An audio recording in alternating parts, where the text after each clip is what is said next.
the explosion area. Now we reach here. As you can see, this is the explosion area. This is all the explosion area. Here you can see where the explosion took place. All this area is damaged. Reaching there is damaged. We will try to reach inside the houses now. I hope that the army will let us go inside the houses and buildings that were destroyed. We are trying to reach inside.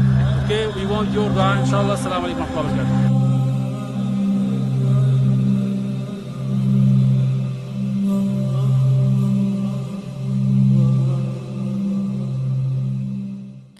Dikutip dari Kompas.com, puluhan warga dilaporkan meninggal dunia dan ribuan orang mengalami luka-luka pasca ledakan besar yang mengguncang Beirut, Lebanon pada Selasa tanggal 4 bulan 8 2020 petang. Ledakan yang berlokasi di kawasan pelabuhan itu mengguncangkan seluruh ibu kota, mengguncang bangunan dan menebarkan kepanikan di antara warganya. Kepulan asap berwarna oranye membubung ke langit setelah ledakan kedua terjadi. Perdana Menteri Hasan Diab menyatakan sebanyak 2.750 amonium nitrat yang merupakan pupuk pertanian disinyalir menjadi penyebab insiden tersebut.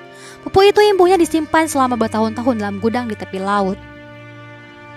Lantas apa itu amonium nitrat? Amonium nitrat adalah suatu senyawa kimia yang merupakan garam nitrat dari kation amonium. Senyawa ini memiliki rumus kimia NH4NO3 disederhanakan menjadi N2H4O3.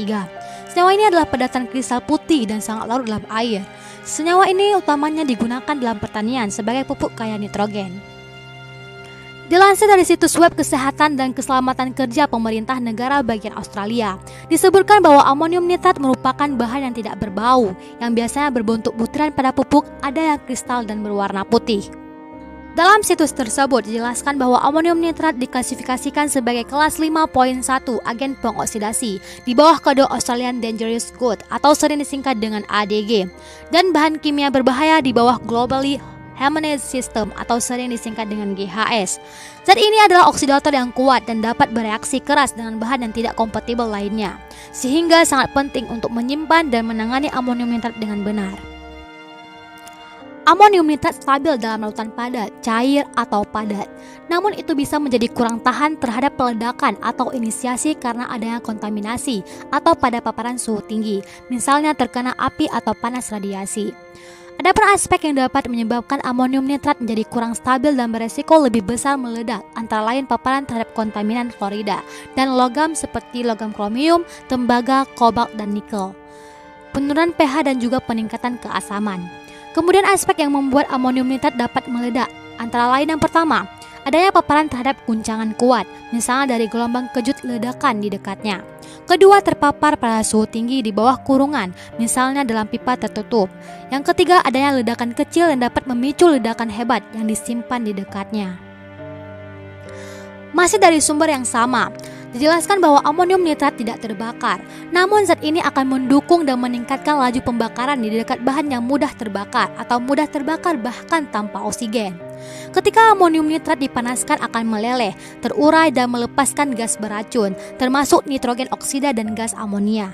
Saat dipanaskan secara berlebihan, misal terkena api, dapat menyebabkan ledakan di ruang tertutup dan wadah atau bencana yang tertutup dapat pecah dengan hebat.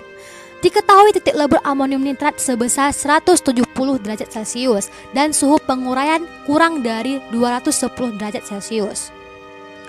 Setelah meninjau lembar data keselamatan dan label wadah, ada sejumlah tindakan yang dapat dilakukan guna mencegah terjadinya bahaya dan resiko dari amonium nitrat. Antara lain yang pertama, mengidentifikasi bahaya dari amonium nitrat dalam konteks bagaimana bahan disimpan dan ditangani. Yang kedua, melakukan penilaian resiko untuk menentukan sifat, kemungkinan dan tingkat keparahan insiden yang dapat mengakibatkan kerusakan pada orang, properti lingkungan, misal kebakaran, ledakan, atau tumpahan. Yang ketiga, putuskan dan terapkan tindakan pengendalian yang tepat untuk memastikan bahwa resiko terhadap orang, properti, dan lingkungan diminimalisasi sejauh mungkin.